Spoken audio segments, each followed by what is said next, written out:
বন্ধুরা good morning, তোমরা সবাই কেমন আছো? তো দেখো আজকে সকাল সকাল নিয়েছি একটা গোটা তরমুজ টুকরো টুকরো কেটে। আমি কিন্তু বীজগুলো দেখো পুরো ফেলে দিয়েছি। এবার আমি আজকে তরমুজ দিয়ে বানিয়ে নেব তরমুজের জুস। তো দেখতে থাকো তরমুজের জুস আমরা কেমন করে বানাই। এবার তরমুজের টুকরোগুলো পুরো আমি বড় একটা মিক্সির বাটিতে নিয়ে নেব।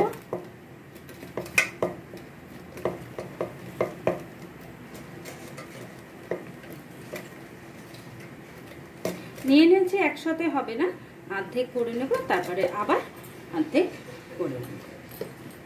বন্ধ করে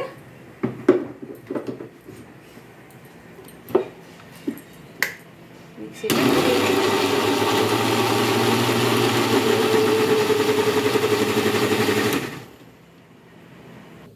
দেখো আমি তরমুজটাকে পুরো জুস করে নিয়েছি। আমি এই পুরোটা জুস করে তারপরে দেখাচ্ছি। আমি দেখো বাকি তরমুজটাও আমি পুরো মিক্সির বাটিতে নিয়ে নেব, নিয়ে একইভাবে কিন্তু জুসটা বের করে নেব। দেখো ওয়াটারমেলন বা তরমুজের পুরো জুসটা কিন্তু বের করে নিয়েছি। এবার আমি এটা বড় ছাঁকনির সাহায্যে ছেঁকে নেব।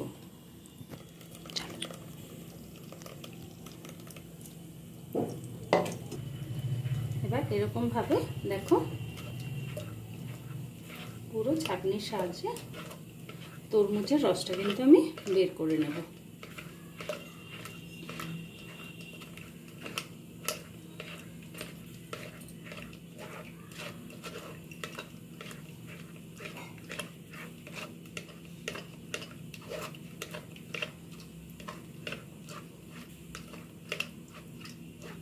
দেখো এই ঘন যে তরমুজটা বেরালো এটা কিন্তু আমি ফেলে দেব, আর বাকি যে তরমুজের রসটা রয়েছে বা জুসটা রয়েছে সেটাকে আমি একইভাবে ছাঁকনির সাহায্যে ছেঁকে নেব।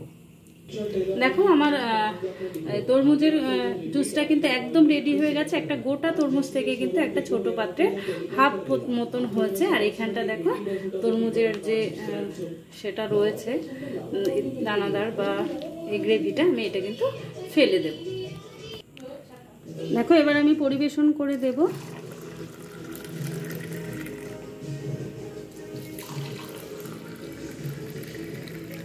দুটো গ্লাসে আমি ঢেলে নিয়েছি। এবার দু টুকরো করে বরফ দিয়ে দেব আমি,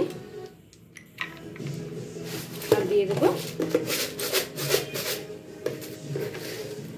1 চামচ করে চিনি। ব্যাস রেডি হয়ে গেল। রেডি হয়ে গেল তরমুজের শরবত বা তরমুজের জুস। তো তোমরা এভাবে বানাও, গরমে পেটটা খুব খুব ঠান্ডা থাকে, বানিয়ে খাও আর আমাকে জানাও তোমাদের বানানো তরমুজের জুসটা বা শরবতটা কেমন হয়েছিল। ওকে টাটা, আজকের মতো এইটুকু, আবার দেখা হবে পরের ভিডিওতে।